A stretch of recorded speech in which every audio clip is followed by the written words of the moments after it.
Bird flocks are pretty complex. You've got geese flying in rigid formations for hours at a time.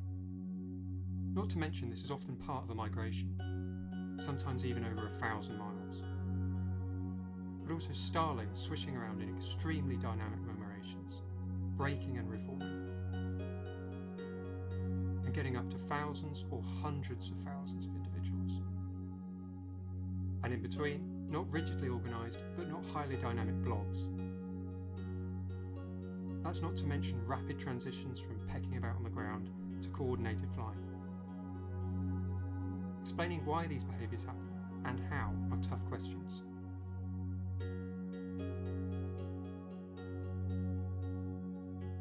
Which have interested biologists and increasingly physicists scientifically for decades. But also, in movies and video games, accurate bird flocks are desired, or at least not silly ones. And it turns out quite difficult to render flocks realistic, especially dynamically and in real time for a video game.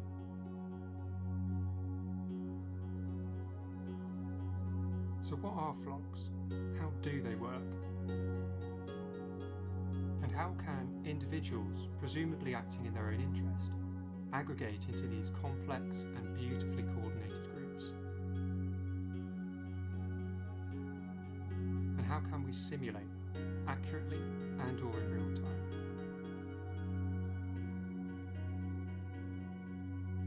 To answer what a flock is and how it works, we can take a few approaches. We might want to know why they arise in the first place. Naturally, this leads to a discussion on biological drives. Eating, reproduction, and not being eaten, to name a few. These lead to evolutionary pressures, and are one way to answer how flocks arise at all. For example, it might be reasonable that being part of a bird flock reduces your chance of being eaten by a predator. In fact, in starling flocks and fish schools, we see large groups that appear to have such a function. Some birds even group together, swim in circles, and as a group draw up food from the riverbed. These tell us how, in a biological sense, flocks might arise. The individual organism benefits from being part of a larger group. But even with that as the case, how can this coordination happen? This is a more practical question. It raises questions about individuals' cognitive abilities, about their information processing and sharing within the group. If a bird sees a predator and acts to avoid it, how quickly does that action propagate through and affect the group? Particularly in big bird flocks, where the predator may be obscured. Further, if we can understand how individuals act, can we write an algorithm that reproduces these behaviours? Are there even basic rules each bird follows that result in the flock? And how does this relate to bird intelligence? Clearly there are many directions to travel, each motivated by different questions and covering different scientific disciplines. How do flocks emerge evolutionarily in the first place? How can individuals process information and act to allow flocks to happen? How can we describe individuals' actions mathematically or computationally to reproduce flocking behaviour? In this video we will focus on the last question. We'll build a simulation and see how far we get. As usual, the result will be an interactive simulation, open sourced on GitHub.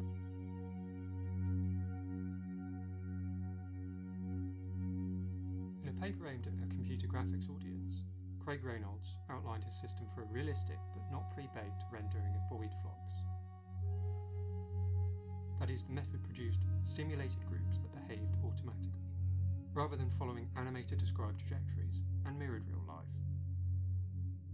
From a computer graphics point of view, Reynolds points out, one of the charming aspects of the work reported here is not knowing how a simulation is going to proceed from the specified behaviours and initial conditions.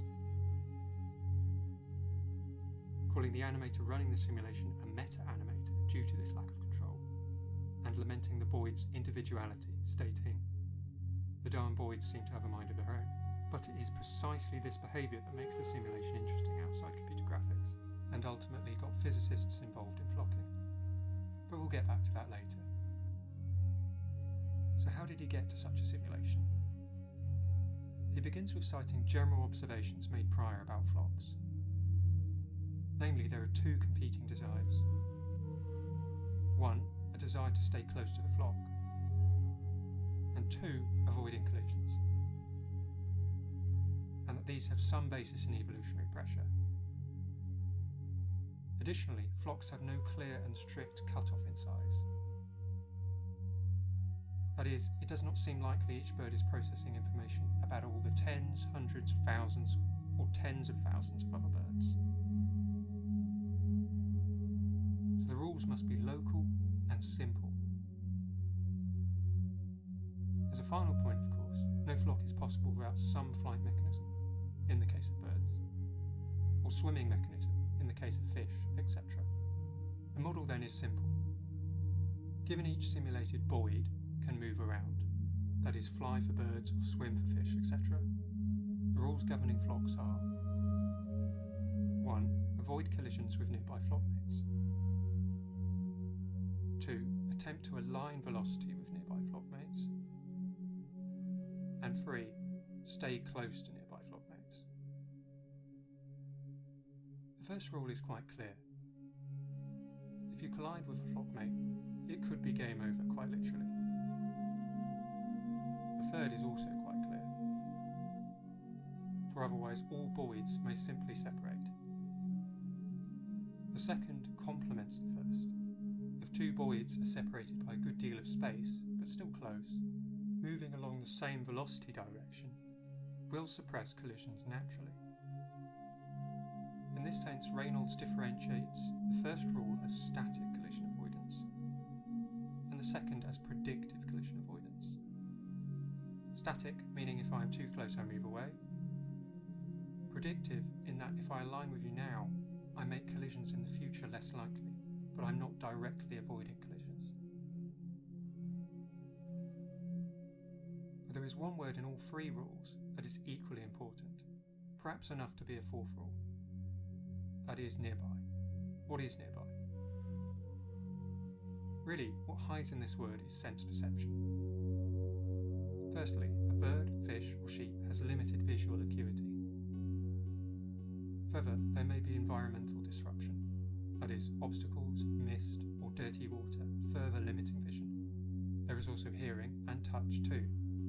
For example, a fish, or surface water insect, might sense ripples, all quite complicated and warrant individual study, which has taken place since Reynolds' 1987 vintage model. So for Boids, it is assumed each Boid can see the position and orientation of other Boids perfectly within a range. The range being a spherical zone around the Boid. The words perfect and spherical are snuck in there. In reality, as distance increases, perception of a flock may still be present but faulty. It's unlikely a bird can know exact positions of even nearby birds. And also a real bird will have blind angles, and may even prioritise forward vision, making the spherical stipulation wrong as well. These questions, Reynolds points out as well, have since been studied in greater detail. So that's quite a bit about how Boids flock together.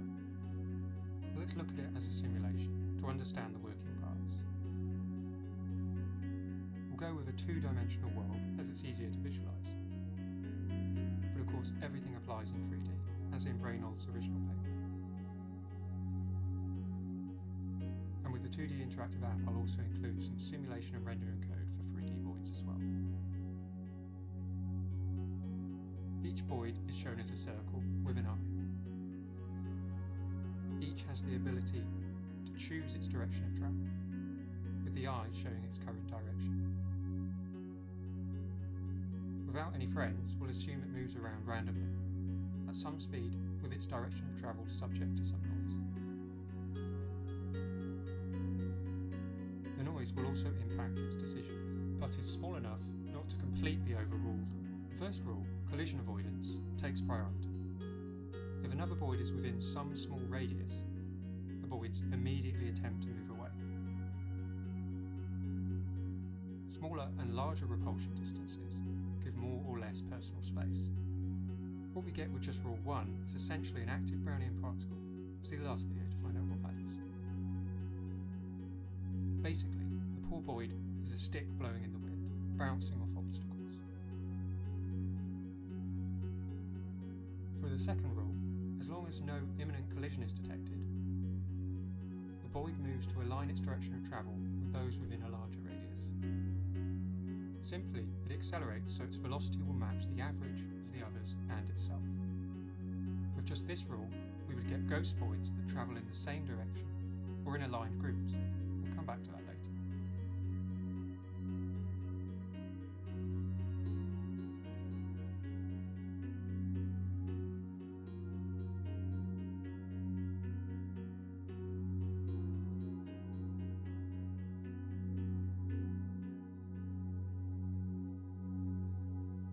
Applying rules 1 and 2, we get collision avoidance and alignment. This can result in drone-like groups moving in the same direction and keeping a roughly constant mutual separation.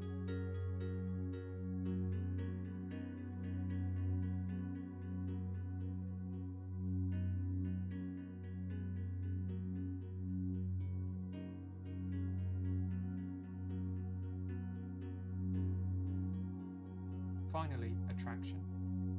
If other Boids are within some distance larger still, the Boid moves towards their average position.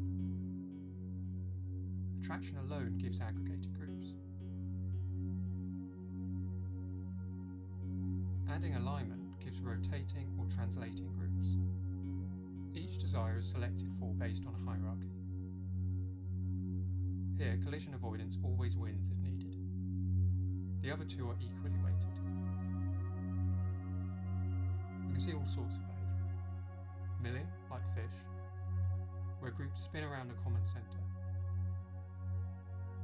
This happens with a high attraction distance and low alignment distance. Low alignment and long attraction distances means individuals align with those close to them, but are attracted to those further afield. The rotation comes from being aligned to those nearby, but attracted to those on the other side of the flock.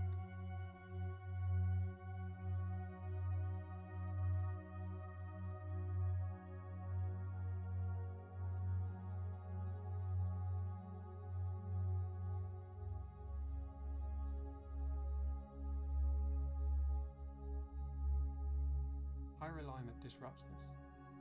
We get cohesive groups moving in a common direction. With high attraction, no alignment, and a little repulsion, we get disorganised but cohesive insect-like swarms. Even with the algorithmic fudges on sensory perception and Boid thinking, we still get a lot of interesting and to a degree realistic behaviour. So that's encouraging.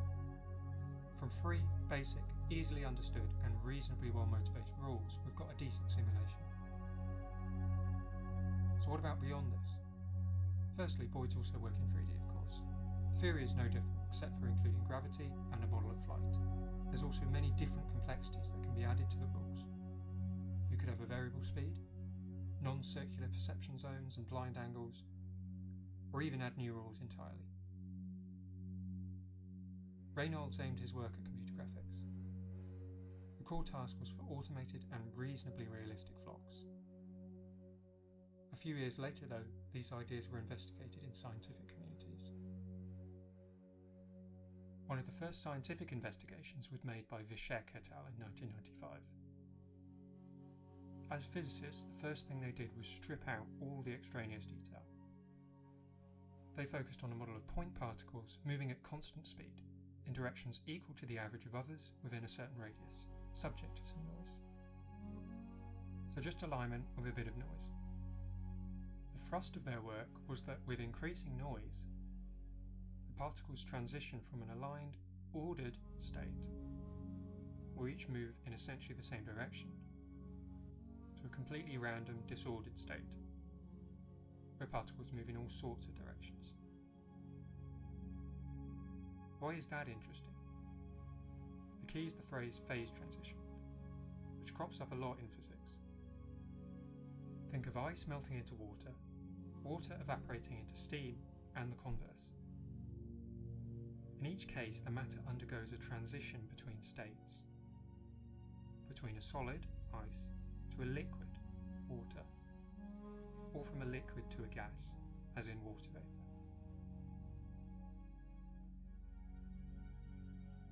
For water, the transition between phases is controlled by temperature. Temperature is not the only variable though. Pressure will also affect the story at different temperatures, among others. There are other complications, of course. For one, ice, water and water vapour can exist simultaneously. This is called the triple point of water. That depends on both temperature and pressure and others. In school though, the toy model presented is often a box of particles.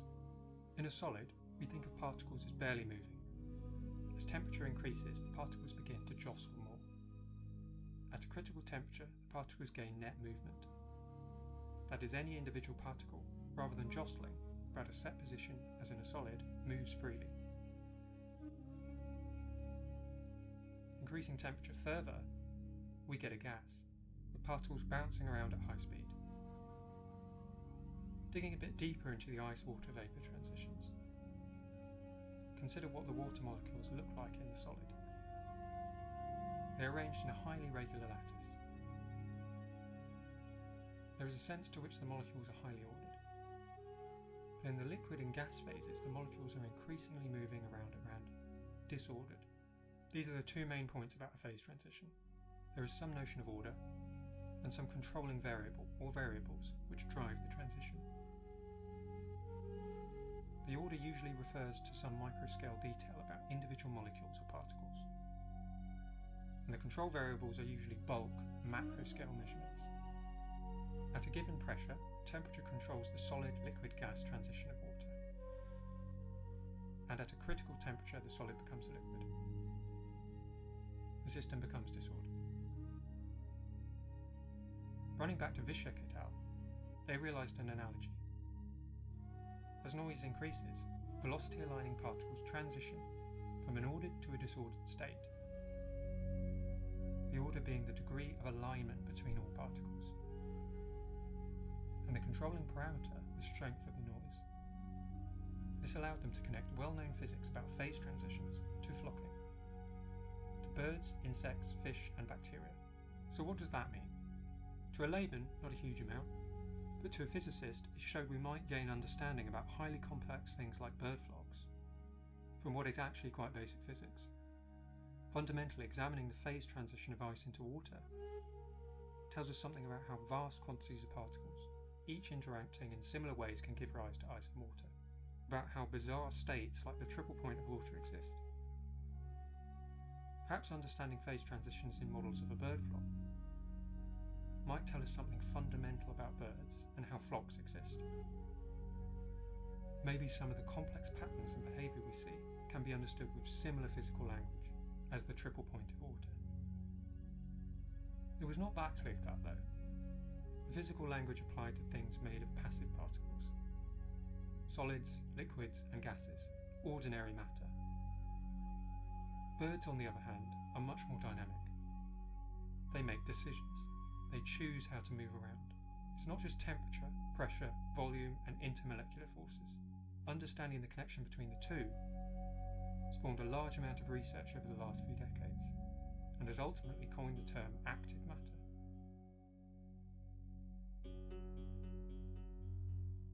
So that's the basics of simulating a flock. The ideas behind Reynolds rules and the extensions mentioned in his paper have inspired a lot of research since the 1980s. Research now focuses on theoretical approaches like Vicsek, shedding light on fundamental properties of flocking, as well as highly practical studies on actual animal data, and increasingly machine learning and artificial intelligence approaches. One common theme is to learn force responses analogous to Reynolds rules, automatically, e.g. via neural networks. The question being, given behavioural data, i.e. responses of one animal to the position and movements of others, can we learn an algorithm to reproduce the behaviour? The approach does work quite nicely in some circumstances. In a future video we'll look at some examples. For now though, if you want to check out the code and the interactive demo, follow the GitHub link on screen or in the description.